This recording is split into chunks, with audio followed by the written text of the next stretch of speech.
We cut off a piece of coil spring from this coil right here. We made ourselves this here sword. This sword blade is, for anyone who doesn't know, an Egyptian khopesh style blade. It is a bit of a fantasy one. It is not a historically perfectly accurate depiction, but it is pretty close, a lot closer than the one that I did previously. The khopesh blade I made initially was more of a fantasy-esque one too, but with a historical design. This one's going to be a fantasy / historical design that's a little more on the historical side of things. As you can see, we've got that really big cleaver-like, almost ulu knife. Like a giant, if you've seen an ulu knife, these are essentially like a giant ulu knife down here. And then you've got, essentially, if you cut this off right here, you would have a fighting hook, a sickle, billhook kind of blade. So you have the best of both worlds. You have the billhook sickle kind of hook down here with a stouter blade. Then you have a light, cleaving ulu sharp blade for piercing all that lovely leather and lamellar armor of the day. But today we're going to be forging a front guard for this out of a old half-round file. Not the way you think. This is going to be right about here on our blade. We'll have a nice tail that comes off of it and goes up the back end, just for an aesthetic choice, just to kind of fit with the theme we have of curly, twisty objects. And then this front section is going to come down.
So here we are with our pommel and guard welded in place. We've got that nice swept guard design with the spiral on the back, just fitting with that fantasy style aesthetic.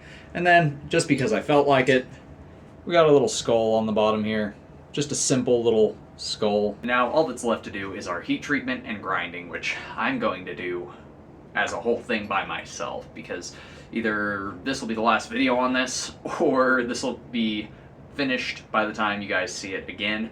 So it is now the next day, and we've gotten heat treatment, grinding, gun bluing, and polishing of the guards accomplished. So as you can see, the guard almost has a snake-like appearance to it, and I was going for that because the Egyptians, with their love of snakes in their mythology and their love of snakes in general, I figured it would just go really good with the design. We've got those nice shiny silver guards with a little skull on the back just because why not? It's a fantasy style khopesh. Why not throw a skull on the end just to add to the overall look? We've got two scrolls, one tighter scroll, one half scroll kind of deal on here. And we've got the blade ground to its final shape and gun blued as well. So we're gonna leave the blade looking kind of rough and rustic and dark because I feel like that's gonna fit the overall aesthetic of this blacked out fantasy khopesh.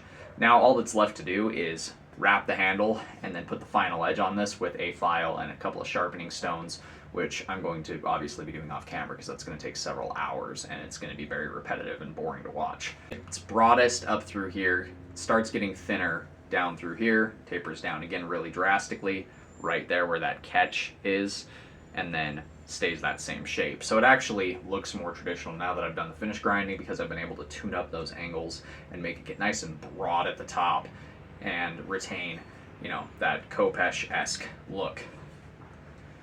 So I'm going to go ahead and wrap the handle and then get the handle glued up on this, and I'll probably be back to you guys tomorrow because it's going to take me a few hours to wrap and several hours for the epoxy to harden. Once we've done that, we'll have a nice two-handed handle on this, and then I'll get that edge knocked on.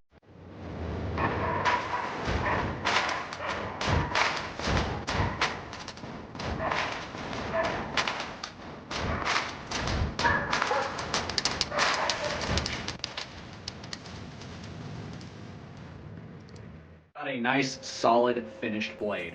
We've got that really cool guard setup going on. We've got our skull on our pommel, and we've got some medallions with little centurion heads and swords on the back strap. I just did that for aesthetic purposes, just wanted to have something a little wild to go with this wild blade. So it's got a back strap with some medallions on it. We've got our gun blued khopesh spring steel blade with the extra large blade style and two-hand handle. This is light enough to wield with one hand. It is on the heavier side of a one-handed sword because of the way that this balances, because of all this weight that's in this curve here. This is actually remarkably thin compared to the lower section, so that helps bring some of the weight back towards the handle. Our khopesh is finally all finished up, and that does it for today's video. If you guys like what you've seen, do me a favor, do that thing right there. Until next time, God bless, stay sharp out there. If you're looking for a custom sword, knife, polearm, wacky objects, whatever it is that suits your fancy, check out my Etsy store. Link will be at the end of the video.